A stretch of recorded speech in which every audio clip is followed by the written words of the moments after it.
Man, whew, that weather is just awful out there today.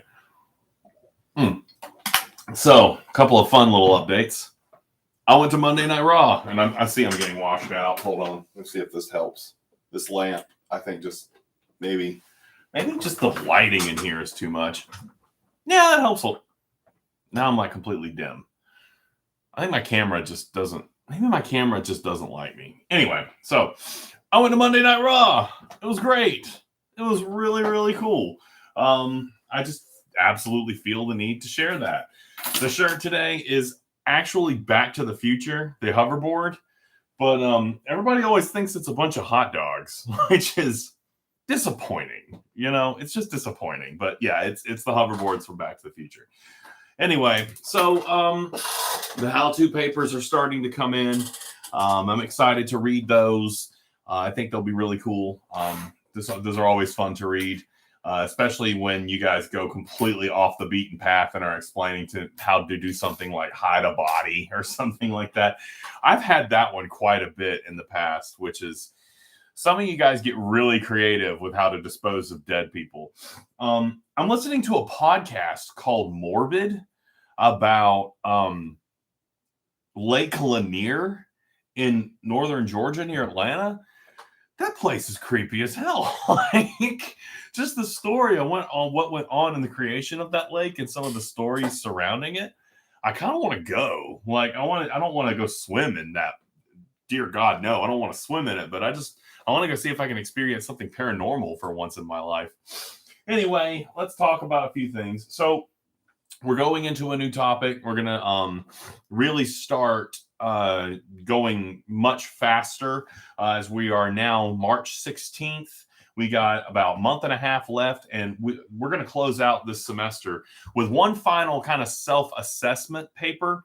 And we're also going to get a rather large research project in the portfolio. And you guys don't actually have to write a portfolio, but I just kind of call all your assignments a portfolio. My face-to-face classes have to do a portfolio, but you being online, the main thing that kind of supplements your portfolio is the discussion post, which, yes, I know I haven't graded those yet.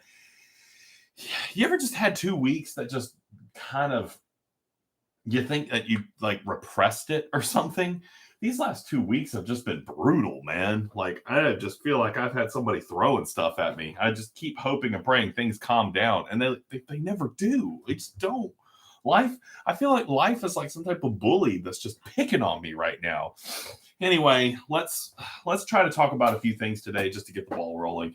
First things first, I lose track of a lot of the stuff I do in the YouTube lectures. I need to keep a log or something, because it would actually take quite a long time to go back and review all these videos when I'm recording them. And most of them are going to be about me bloviating about, completely pointless crap about podcasts and wrestling or my shirts, right? So in any case, I have not had anybody take the exam yet. And now would probably be a good time to talk about that. I can't remember if I have. We do require an exam in this class. Now, luckily, this exam can go in two ways. You can take it as a kind of midterm exam, or you can take it as kind of a final. We're a little late for a midterm, so we're going to have to kind of treat this as a final. And I opened it weeks ago, and I'm not even certain if I told you guys. So this is a very simple exam. If you go into the lessons tab, you can see it. This exam does require you to use ProctorU. The only thing that really is concerning about ProctorU is you have to have a webcam.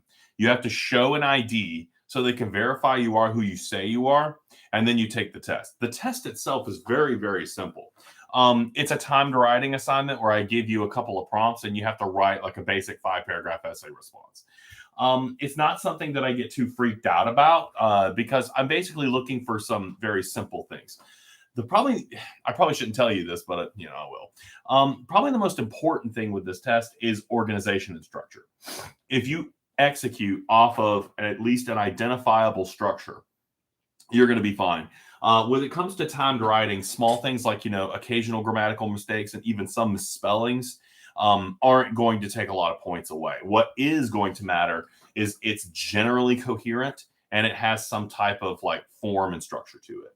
I am looking for a few things, and it's really more of like a self-evaluation rather than, you know, a straight up evaluation of you. There are some things that I teach that I hope kind of sort of implant into your head as we go along. So if you don't do the things I'm looking for, it's going to reflect badly on me, but that's kind of the way I want it, right? I want to know if I'm doing my job well, if I need to change things up and how I'm delivering these classes. Now, if you have any questions about this final exam, I believe I really should have looked this up before I did this video. You have throughout the month of April. I think you really want to get this test done before May. I don't know off my head the exact due date for it. I'll send a message with that later. I know sometimes I'm so useless. It just kind of, you know, it makes me feel a little bad, but I'll send out a message with the due date and all that stuff for this, but it is open till the very end of the class. So we can treat this like a final exam, and it's open to you whenever you want to take it. So you have the month of April to get this thing down. And I would recommend taking it earlier as opposed to later, because a lot of students do experience some technical problems when it comes to ProctorU, and it could be a little bit of a pain in the butt. So there could be issues with your webcam. There could be issues with connectivity. If you try to take it before it's due, we can potentially, I can go in there and reset it, and we can try to address those technical issues. If you wait till the last week and take this test, I can't help you if something technical happens and you get locked out. So that's your warning. I can't help you if you wait too long. So I'd very much recommend going in and taking this test as soon as possible to get it out of the way. It's nothing you really have to study for. There really isn't anything you can really exercise going into it. So go just whenever you get the chance. It's worth 12 points. So you can bomb this test and still easily pass the class. And by bomb, I really mean like not take it. I would still recommend taking it, because even if you just get a few points, it's the difference between getting an A and not getting an A. And if you take it, I do grade this thing rather easily. So in any case, that's the final. I can't believe I've wasted like 8 minutes talking about the final. So let's talk about this new assignment a little bit. I don't want to get too far ahead of myself, because you guys are still probably in a mad dash to try to get this how-to assignment done. But what we're going to do is we are going to follow a current event. Now, the reason I do this, a lot of my students had classes in high school that did current event stuff, right? And the way current events, assignments with current events play out usually are very, very light, and they don't really accomplish very much. Most of those assignments just don't really have a lot of really good pedagogy behind them. The reason I do current events with research is because it actually addresses a real problem with research. So I'm just going to talk to you guys a little bit today about like where research as a concept is, how we teach it, and some of the ways that we end up accidentally giving our students some bad habits. So when you have a research assignment, I actually got published on this issue some years ago. It's like one of probably the coolest thing I will ever do in my entire life. It's really sad to peak at like 32, because it has been downhill since then, right? I've just become more and more irrelevant and stupid since that publication. But so I wrote a publication about research in like the modern time, and what is, God, my brain's so unbelievably fried. So what happens when you go to Monday Night Raw? Like I was up till like 1:30 Monday after the time change, and I still feel like I am underwater. I'm never doing it again, right? But in any case, research in the modern world has turned into a real nasty thing, right? It's got a lot of thorns to it, and a lot of people find themselves kind of trapped. We have more information, we have more access to information than we have ever had before. And that information access, you would think, would make information more fun and accessible and easy. But in reality, it's kind of had the opposite effect. What we experience with our information ecosystem is a total inundation with research and info. The amount of places we can go and get info is so unbelievably diluted that we have lost a lot of our ability to determine what is reliable, what is correct, what we can trust and what we can't trust. And it has given way to a general like distrust of everything, right?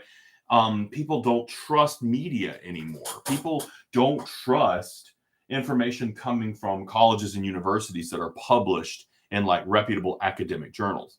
Now, this is a bit of a double-edged sword because a greater skepticism amongst the population is pretty good. Like, you don't want to just trust everything that's shoveled to you. You want to be more skeptical. You want to have a little bit of a higher standard for trust. You want to have more of a sense that you need to vet information and you need to think about information. The problem is, what people are doing is they go and they find information that sort of confirms their initial bias. Now, we all do this. We all have our general opinion about things that we see in the world, and we have that opinion as kind of innate. So when I hear things about particular, and this is going to get potentially very political, I'm going to try to keep it as neutral as I can.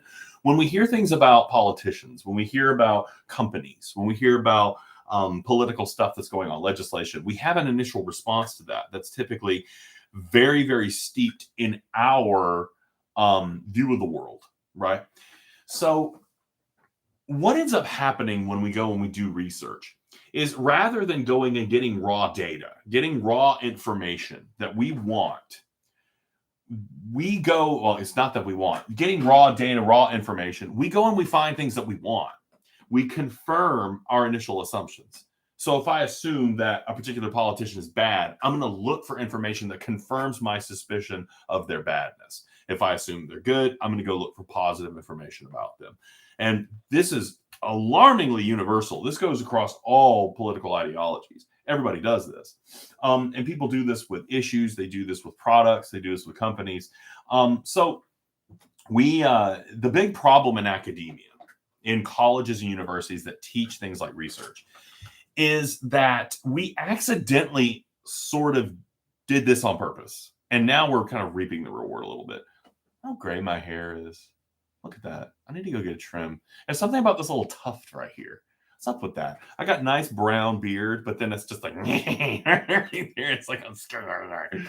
God, it's awful. I do trim my own beard. What am I doing? I do trim my own beard, but going and getting a nice trim and getting it all evened out, oh gosh, it feels so good. Anyway, we did this to ourselves.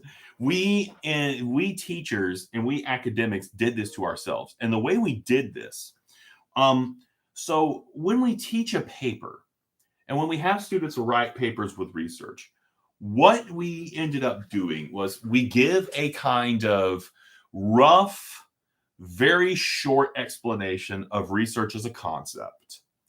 And then we send students out into the wild to gather research. We taught students essentially to form an opinion before they began gathering information.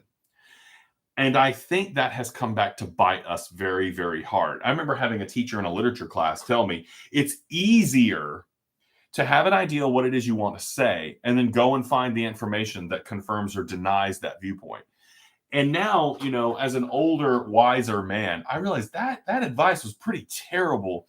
The problem is, we have an assignment, right? We have a paper that we have to write in order to satisfy a demand, right? And that demand is our teacher that is asking us to put together a product. And that product demands us to be extremely efficient in the way that we write it. So we begin with our assumption, we begin with our opinion, we go and find stuff that confirms to our worldview. That is called power browsing, right? Power browsing means that you are just simply going in and finding the things that confirm to your pre-chosen worldview. That's bad research. That's the kind of research that all it really does is get you to go and confirm your own beliefs. You go and you cherry pick and you put together a paper that is formulaic, that is predictable. And the really sad thing is, for students who we've been teaching research to, it works. It's really hard not to give an A to a paper that has done that. And you can produce papers like that relatively easily. So like when people go and write that research paper, people don't enjoy the concept of research. Like it's something they want to get over and done with as quickly as they possibly can. And what we need to do instead is we need to teach a kind of relationship to research that no, I want to sit down and I legitimately want to learn more about a thing. I want to become better informed about something that's going on in my world. Because research is not about making an informed opinion. It's not about having authority, right? I can say this thing because I believe it. Research is actually about a conversation. And that conversation is something that's going on right now within the subject. So you pick your subject, and rather than like formulating an opinion at the beginning, you really want to put yourself in a state where you're like, what's going on in the subject right now? What is the debate? What is the concepts that are currently at war with each other? You want to try to come at as much of a point of neutrality as you can while you're in the learning process. And that's something that people really struggle with, right? Because we want to get it done, get it done, get it done. So, what I've done instead is we're going to dive into research. And instead of doing something that's argumentative at first, we are going to just learn what is going on. We are going to learn what the conversation is about a topic. So, the first thing I want you guys to do is I want you to think about something that's happening in the world right now that you want to know more about. Right now, for the other classes, the most popular thing, and this is completely understandable, is the war in Ukraine. The war in Ukraine has really fired up people's curiosity, right? I want to know more about the world. I want to know more about Russia. I want to know more about Ukraine. I want to know more about the Soviet Union. That's actually something I've been listening to podcasts just about the history of Vladimir Putin. And I hope this doesn't get his attention. I doubt it will. I'm like literally a flea that he doesn't even notice. Like, so in any case, but that's really fired up people's imaginations. So for right now, all I want you to do is think about your world, think about what your surroundings are, and I want you to think about, well, what do I want to know more about? And I want you very carefully to try to do something that is happening right now that has a level of currency to it. Now, the reason for this is if you can consistently follow something where you have a subject that is changing. I think my pen busted, and I'm like, oh God, don't get it. No ink on my shirt. Damn. All right. Just damn. But in any case, so like think about what you want to learn more about in the world that is going on right now. Some examples can include things like bills that are being passed in particular states, um, Keystone Pipeline, gas prices has been really big. I have several students writing about why gas prices are doing what they're doing. Gaming, got one student who absolutely nailed a report about like what is the big financial movement in the gaming industry. Sports is always awesome. Like I don't remember the player's name because I'm not as much of a sports ball person, but there was a big trade in with the Braves, and people seem to be really upset about that. There's a lot of movement in the sports world, always is. So that's all I want you guys to think about today. Get those how-to reports done. I'll start grading again, and hopefully we'll have a lot more information in the grade book. And I really want to go to McDonald's, but it's really rainy outside. And you know why I want to go to McDonald's? Because I want me a Happy Meal.